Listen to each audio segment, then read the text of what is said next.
What's up? This is Sara J. Please check out my CBD line, Sara J CBD, for all of your relief needs.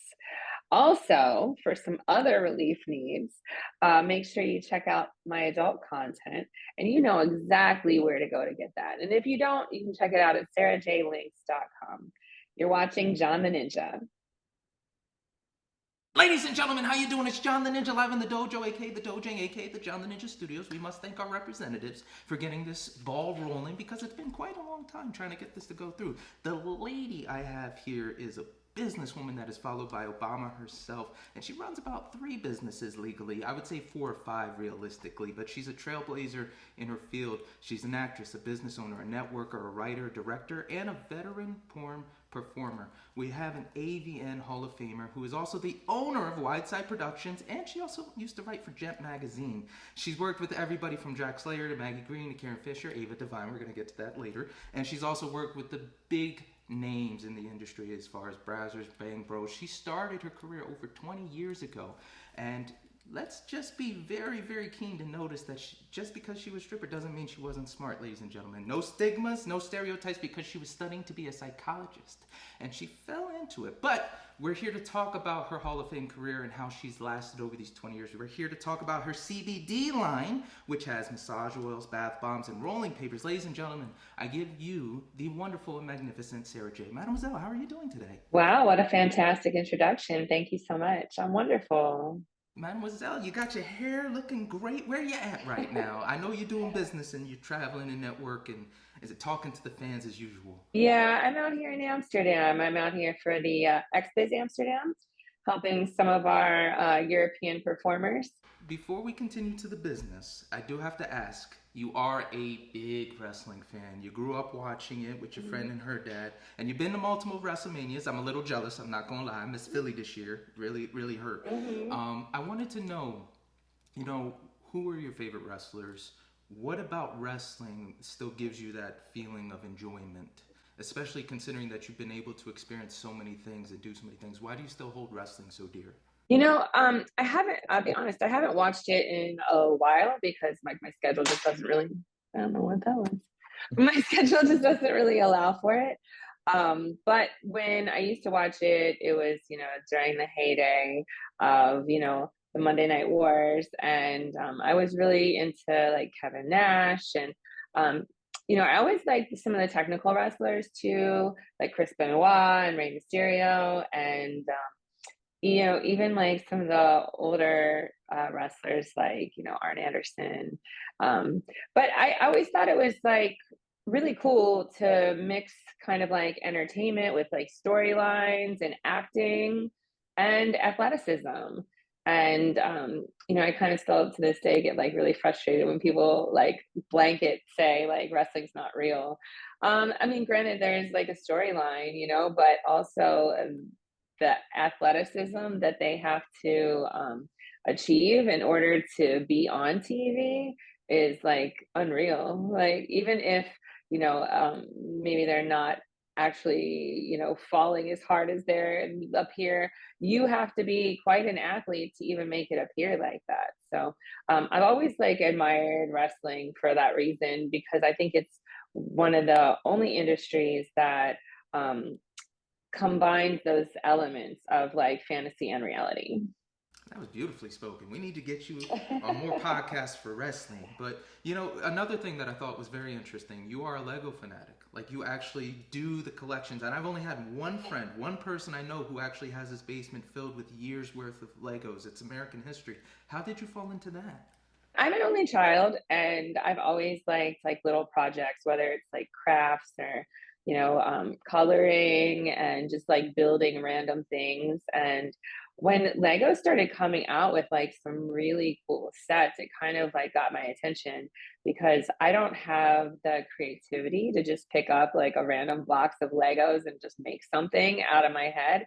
But if you give me instructions, I can follow them and I will make whatever the box shows. And they keep coming out with like cooler and cooler sets. So I'm actually buying them quicker than I can make them. And I have like a storage unit full of Lego sets now. That's so fun because my friend, like I said, he was really into it. So he'd give me suggestions, but Yeah. I couldn't do it. I would have to do something randomly. I think it affects different people different ways. Legos are very interesting that way because for people like yourself, you might want the freedom and the creativity to just, pick some blocks up and make something. And that terrifies me. But I could take like some instructions and put it together pretty well. And, I probably got maybe 20 sets that I've made. You mentioned being an only child, and I was curious, what was mom's situation? She's been so pivotal in helping you overcome certain things that would be later down the line. I remember her saying, you got to be stronger. You got to be able to, be proud of yourself.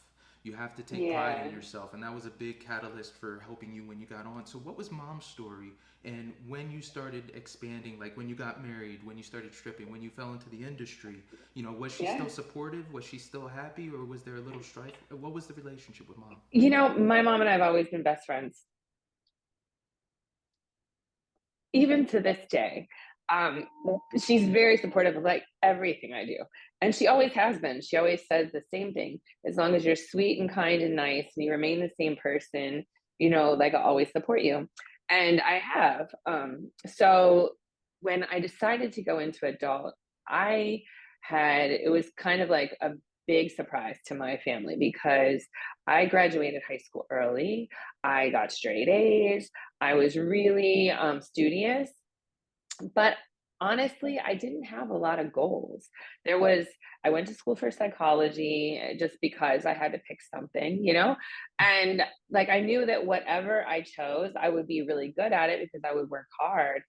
So, when I decided to start working in adult, I remember my mom saying to me that she was just slightly disappointed because she thought that I would choose a career where I would be using my brain more.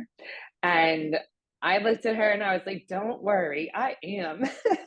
Because I knew at that point that I would be able to make quite a career out of adult.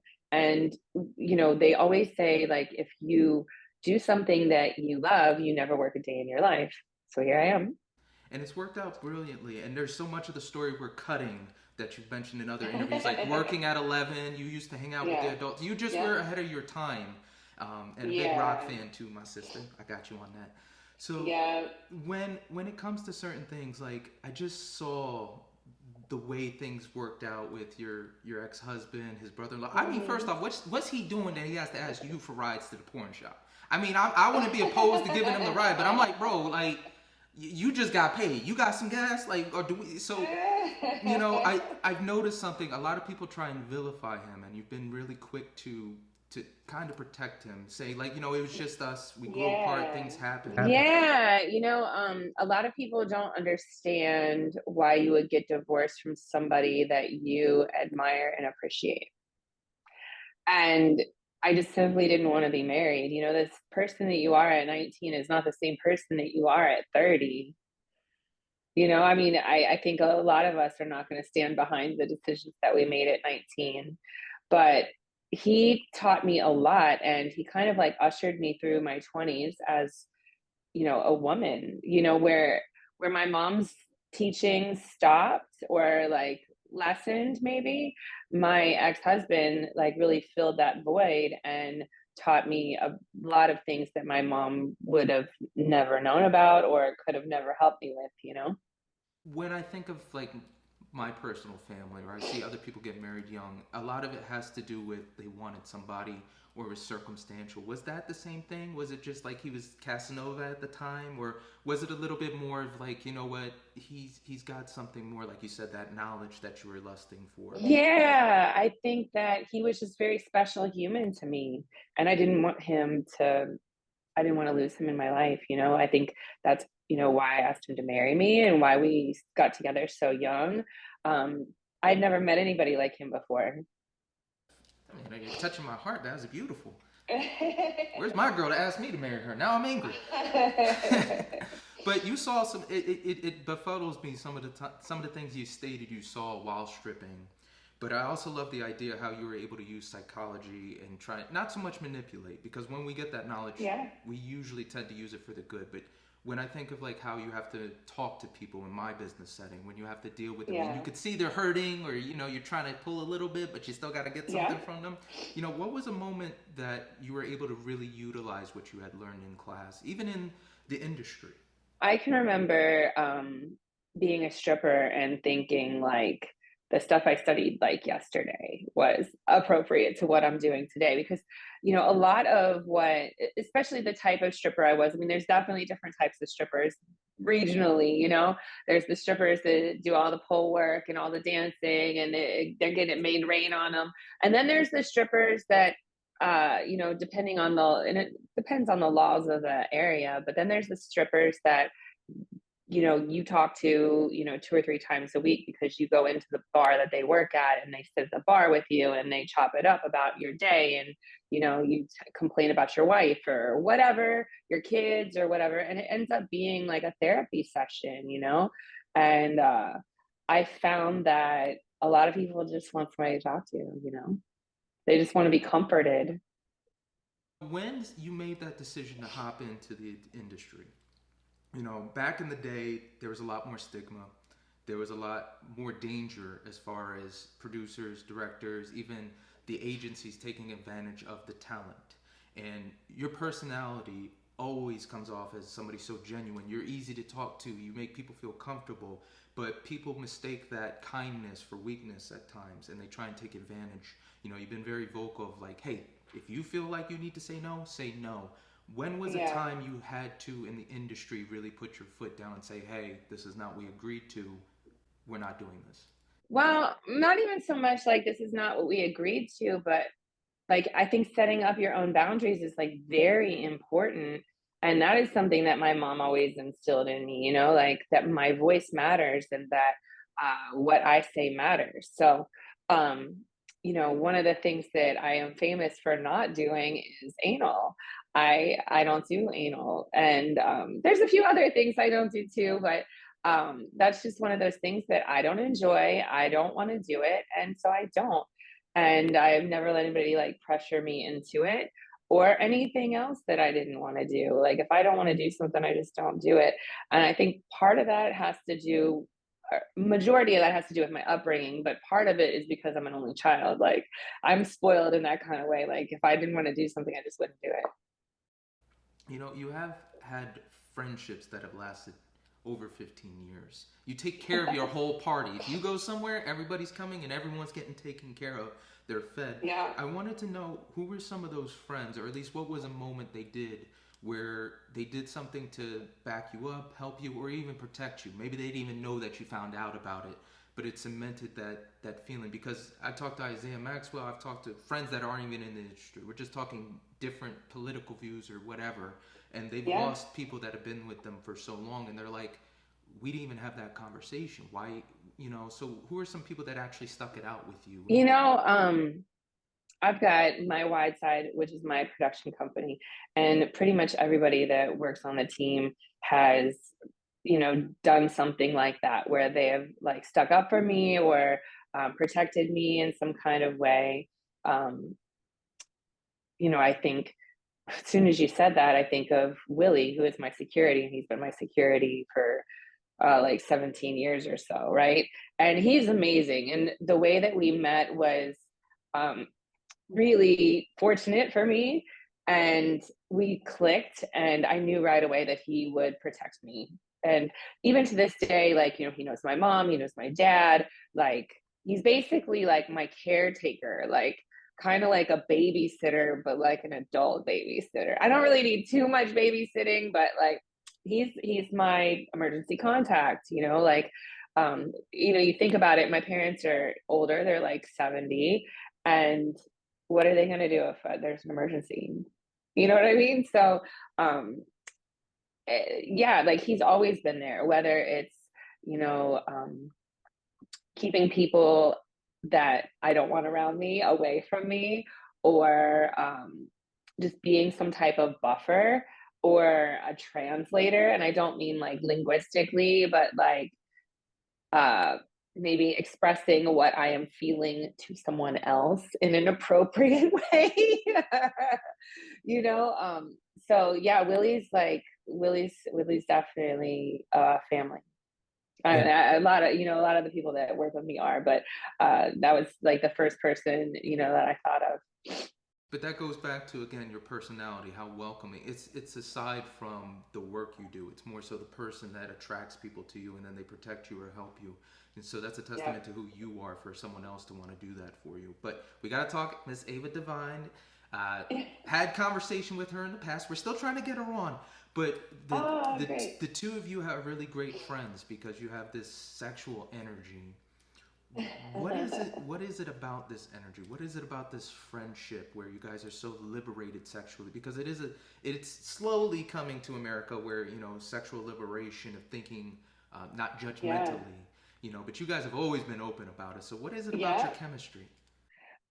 We met really early on in our careers, and both of us have, like, I don't want to say an innocence, but like a purity to our hearts. Like both of us just want people to be happy and want, to have a good time, and just like want the best for all of our friends and family. And, we really, truly, honestly try to be good people. And I think we connected on that level.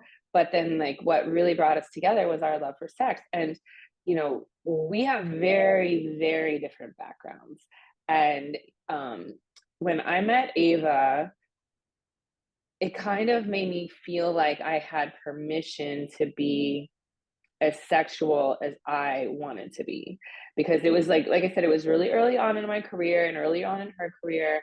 And I think that our friendship kind of fed into each other, and like kind of gave each other permission to be the slutty women that we wanted to be.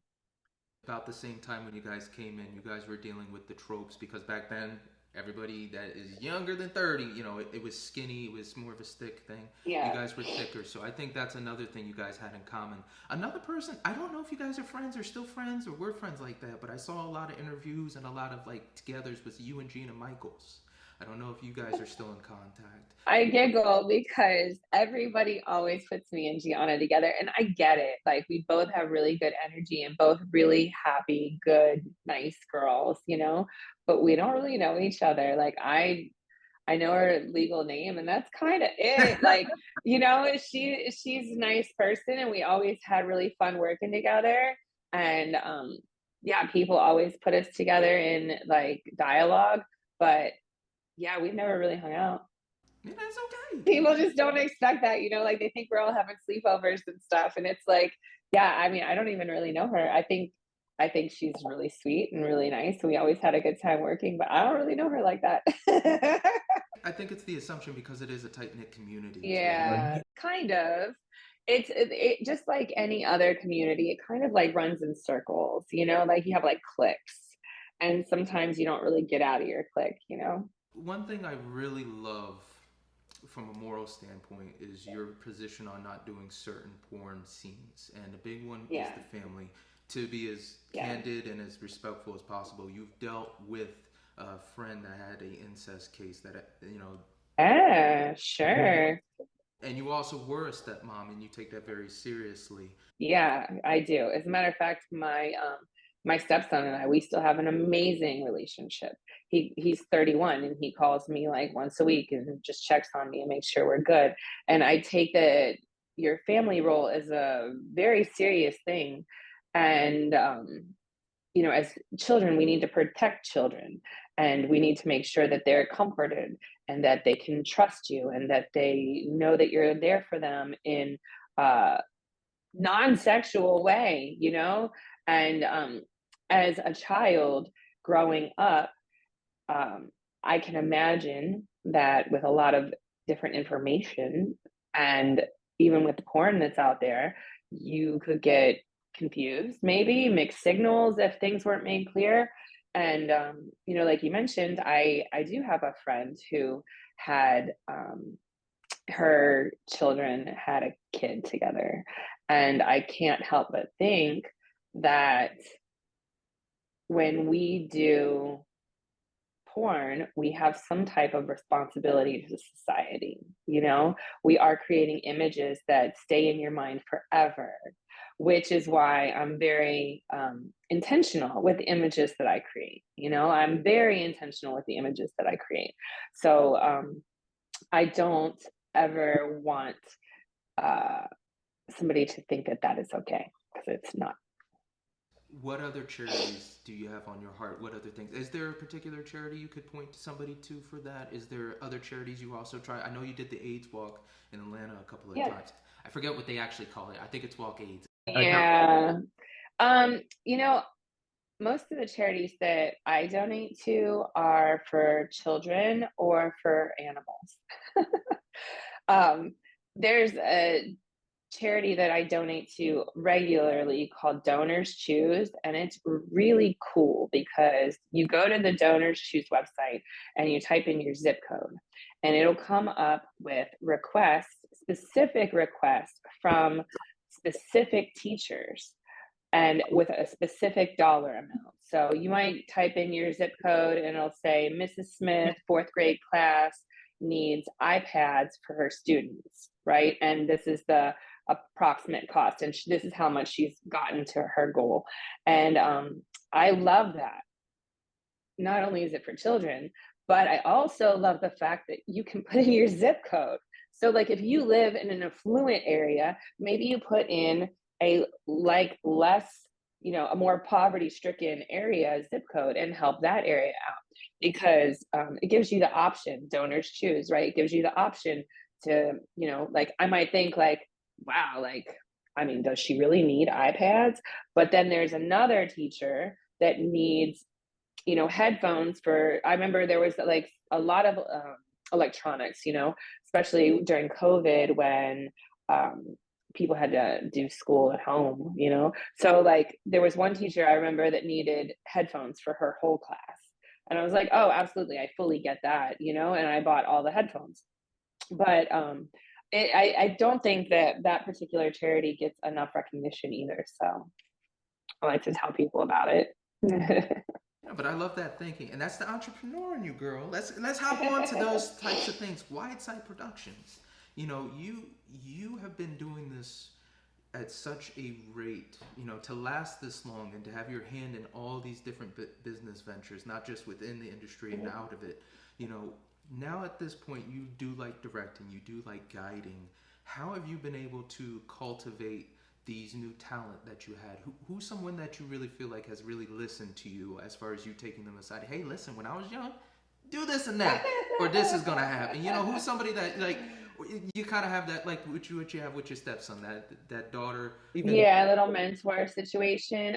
You know, I was doing management for a while, and I managed Karen Fisher, Maggie Green, Rome Major, Sean Dom, King Noir, just to name a few. And you know, I like to think that everybody I come in contact with is going to learn a little something from me. You know, like I feel like I try to like always drop gems, you know, because like what is this life for other than sharing our experiences, especially when I'm a little bit older and a little bit more experienced than a lot of people. So, you know, like I'm here in Amsterdam right now for this convention, and I was thinking earlier today that I hope I can touch some lives.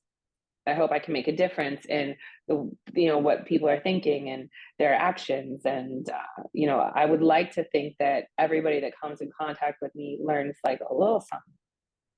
what's the biggest opportunity? You mentioned going to the networking events, and you love that, and I do too. I love just randomly going out and Yeah. you meet somebody, especially at concerts.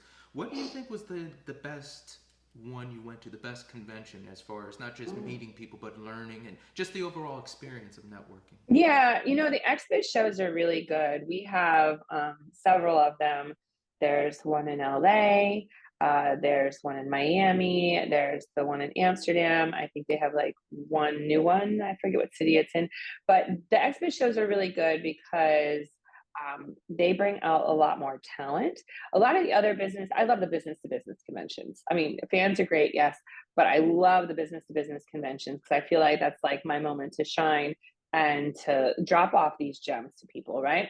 So with XBiz being a business to business show, um, that's great, but it also is a driving force within our industry, like as far as media goes and award shows.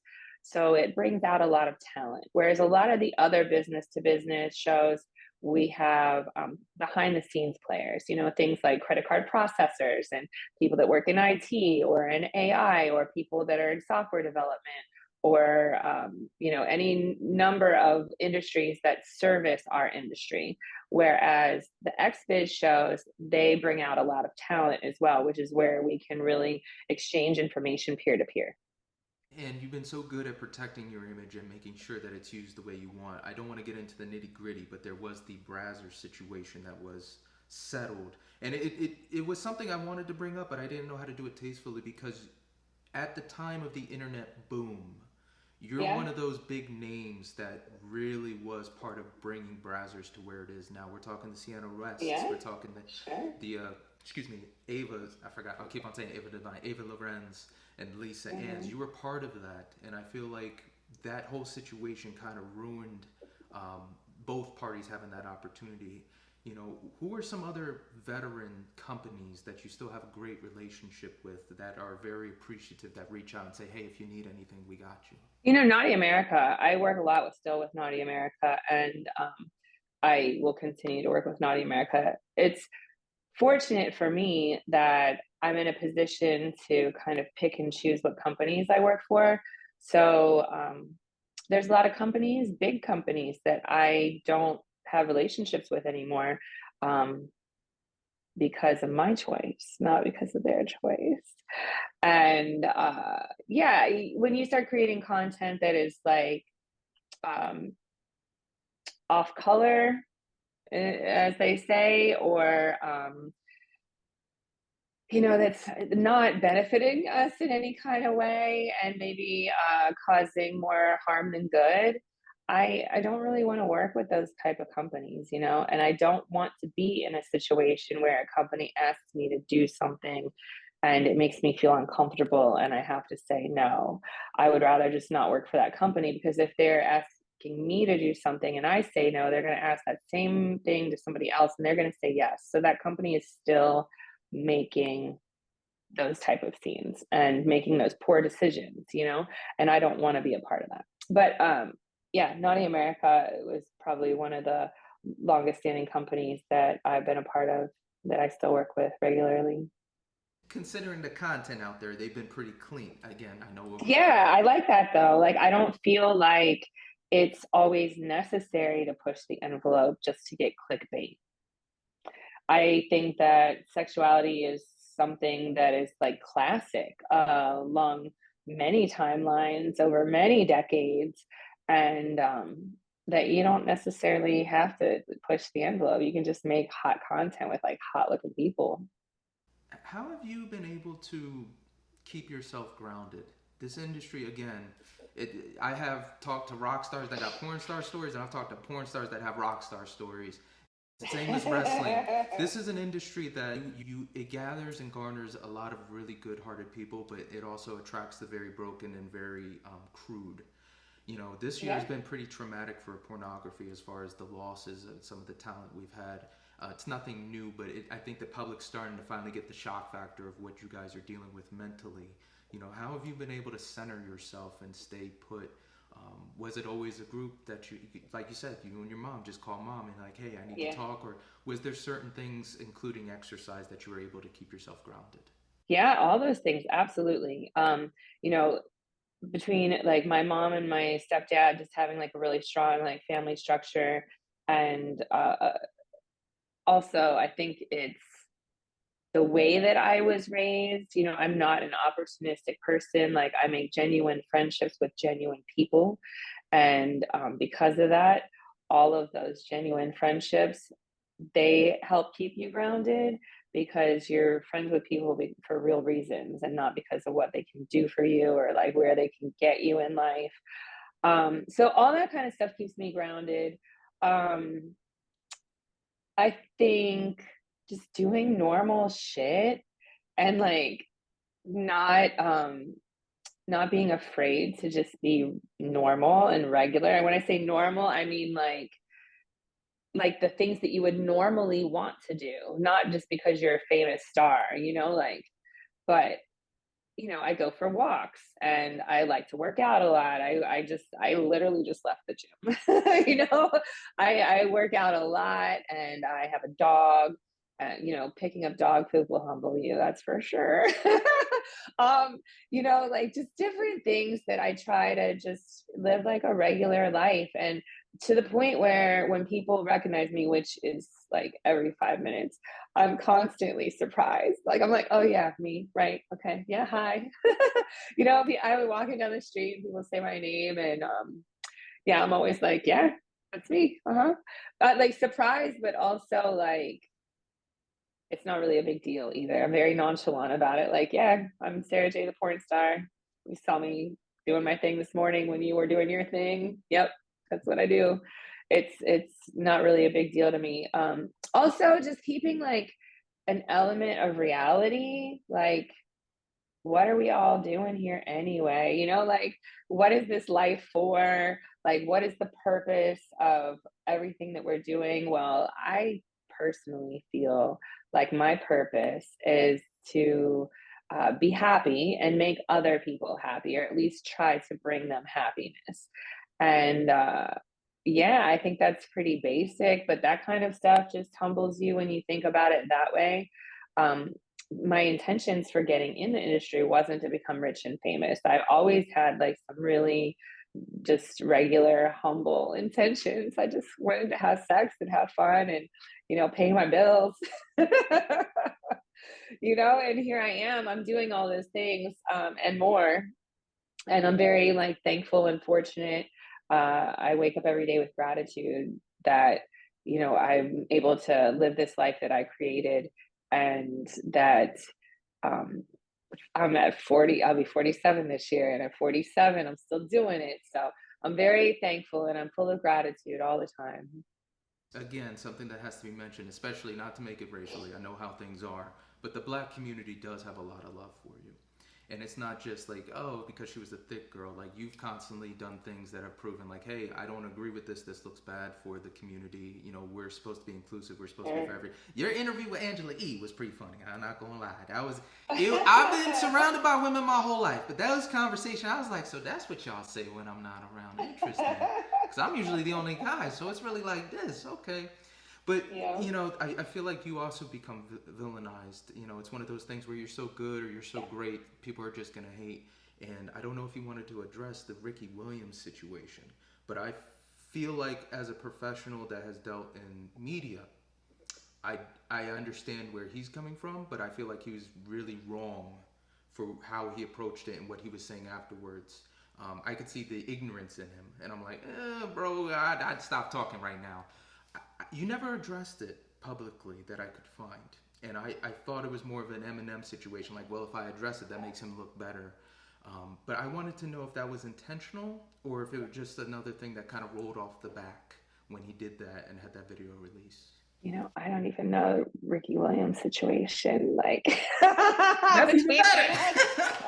What's the Ricky Williams situation? There was a viral. That's even better. That. I couldn't have gotten a better response. That is perfect. Yeah. That is Eminem status. Like, that's how much like shit just rolls off my back. I could care less. Like. So a quick transition. There was an expo you were at, and the clip we saw as the public was you were demanding $20 for. Oh, the $20. That was that guy's name. He didn't matter to me. He don't matter to me. Eminem status. Let's go. See, like I don't know, like. Yeah, we just brought his name to life again. Like I didn't even know his name. Like, who is this guy? Yeah, like but I will say one thing. As far as that is concerned, like what's the problem? Like, I don't know. I didn't really see any problem with any of that, like at all. Yeah. Yeah. And as far as me getting my $20, I will get all of my $20. I will get $20 from each of my people that come to my booth. I will get at least $20. That's how I make my money. You don't realize when you go to these conventions, I am signing at my own booth, which means I paid $3,500 for that booth. I paid for my security. I paid for my assistant. I paid for my videographer, and I paid for other talent to come to that booth. Okay. When I say paid, I mean I pay them hourly. I pay them a flat fee. I paid for their air. I paid for their hotel. Okay. I am going to recover every fucking dollar, including his $20. And that's a businesswoman right there, ladies and gentlemen. But that, again, we're in the industry, so we understand you pay for these booths when you go to the conventions. Yeah. You pay for everything. Before the doors even open, I'm in the hole at least 10 grand. Just because an interaction with another person doesn't mean that's the interaction you're going to get. Everybody's different. Everybody has their own situation. Not only that, but like, of course that was like sensationalized and like whatever. But the thing is like if I'm selling something and you take it, you're stealing. Okay. And I will recover all of my $20. That's why I have security. That's why I have a whole team of people there, because we're here to make money. That's what I heard it. I heard it. We're here to make money. I was like, wrestling. I feel relieved that you were able to put it in perspective for people that don't understand that. Yeah. It's a lot of pressure. But speaking of selling, we got to talk about the CBD line. We got to talk about the timeout, the long day, and the loops too. But you stated that you've always been around CBD. Family used the CBD, and it was legal, and you started researching it. And to really make that step to start selling something, that commitment's a whole different ballgame. But you already had a little bit of help with the production company. Could you tell me what really was the moment you said, you know what, signed, sealed, delivered, let's get this ball rolling? 2020, COVID. I always have this list of things that I want to do. Like I have this like never ending to-do list. And there's a lot of things that I want to do in life, and there's just not enough time in the day to get them all done, And CBD was one of those things. Like I had gone with a friend of mine who was doing some like investments in the cannabis industry to a CBD expo.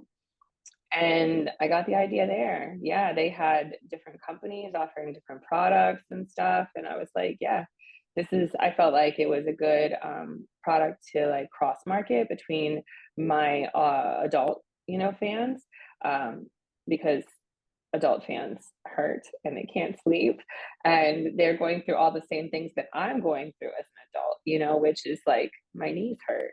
And I had to get up at 6 a.m. this morning. So like last night I had to go to bed by like midnight at the latest. So I took some CBD. We're all going through these same things, and we're all humans pushing through life. And if you can find something that makes it a little bit easier and is natural, like why not try it?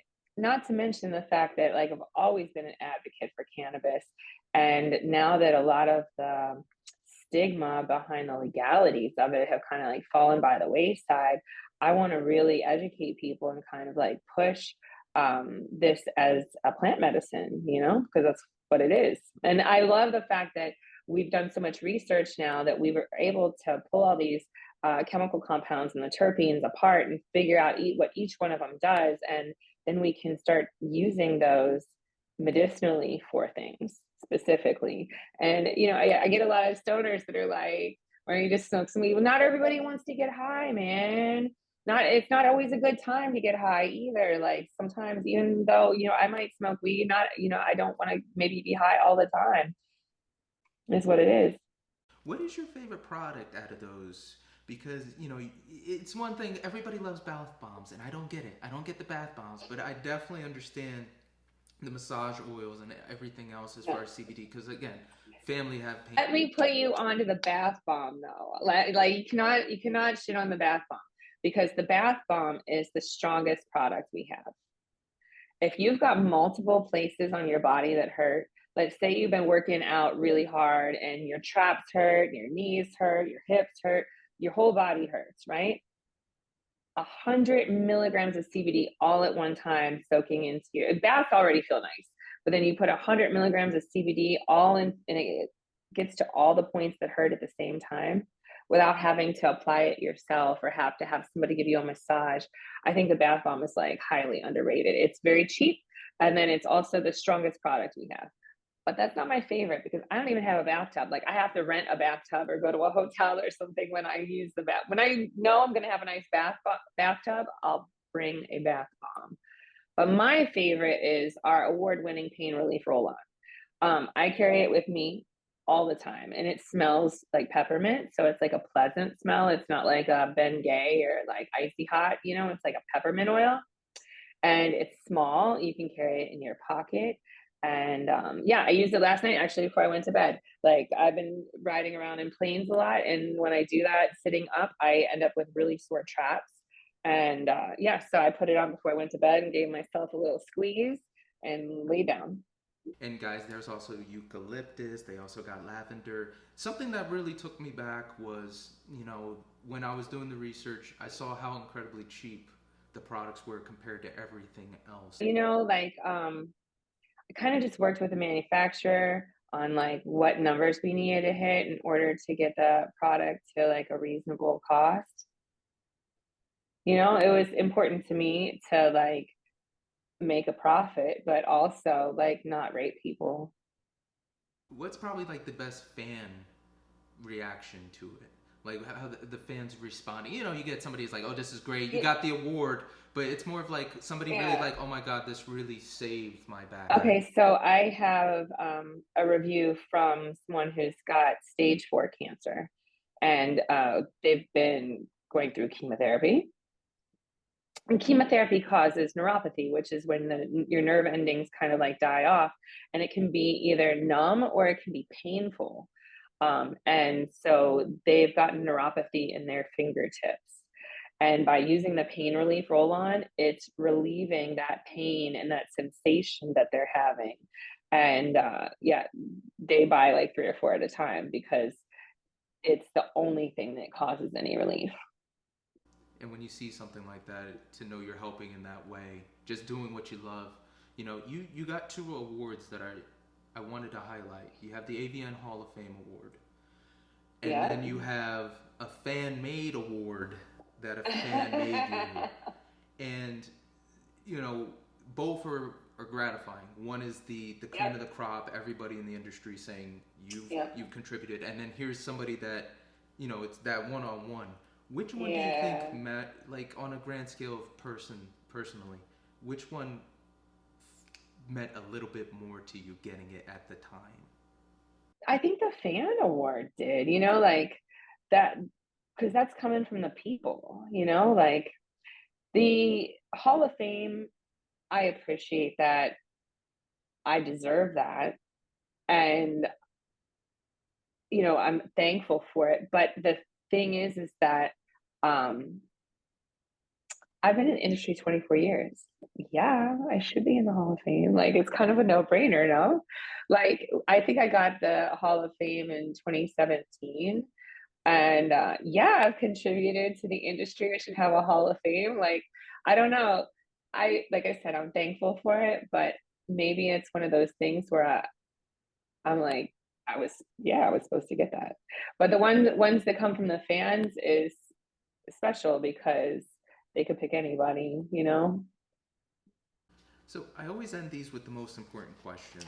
And sometimes I've gotten funny responses. Sometimes I've gotten very serious, like, "Ooh, I need to reevaluate my life real quick." But what is the best piece of advice someone has given you? It could have been an off-the-wall comment, like Doyle Von Frankenstein of the Misfits was like, "Is the fucking you're getting worth the fucking you're giving?" And then I had another guy from Highly Suspect be like, "Never buy the tour bus, rent it." Like sometimes they're really serious, sometimes they're funny, but it was something that somebody said, and every now and again, or every day, it pops in your head, and you're like, you know what? That's a guiding mantra. That's something I need to remember. Yeah. Like I said before, my mom and I are very close, and we've always been very close. But when I was a little girl, she used to write me these notes and put them in my lunch. And she'd write them on like little colorful Post-its, or they'd be like heart shaped, or maybe shaped like a star. And it would start out and say, "Every day counts." Well, every day definitely counts with Miss J. Ladies and gentlemen, that was Sara J. I have to apologize for the tears, but they're happy tears. Like whenever I think of my mom and my family, I just get really, really happy. Well, that support system you have from them, and then the way you support everyone else. You can Yeah, see. I'm just thankful. I hear a lot of the stories that people go through with their families, and it's just awful, you know? And to have understanding parents that are like super supportive of everything I do, it couldn't be better. Certainly a blessing. Oh, I'm a tongue tied to you. You're getting me emotional, mademoiselle. But it is a blessing. Guys, on a serious note, Sara Jay, you gotta go check it out. SaraJayCBD.com. That is number one. Go get your CBD. I already got some rolling papers. We got that. Yep. I gotta get that bath bomb, and then they have massage. Yes, I think you need the pain relief roll on. And then also, please go check out SaraJayLinks.com. You can find all her stuff, her Twitter and etc. Even her YouTube channel, which is hilarious. Thank you. Mademoiselle, thank you so much for your time. I truly appreciate it. I appreciate you. Thanks for, working with my schedule. Absolutely. Everybody else, you know what I'm going to say. Be smart, be mindful, get some bath bombs. And as always, rock out. Ninja out. Woo, baby, you listen to John the Ninja. Oh, your ears are about to go on a vacation. John the Ninja's got what you need.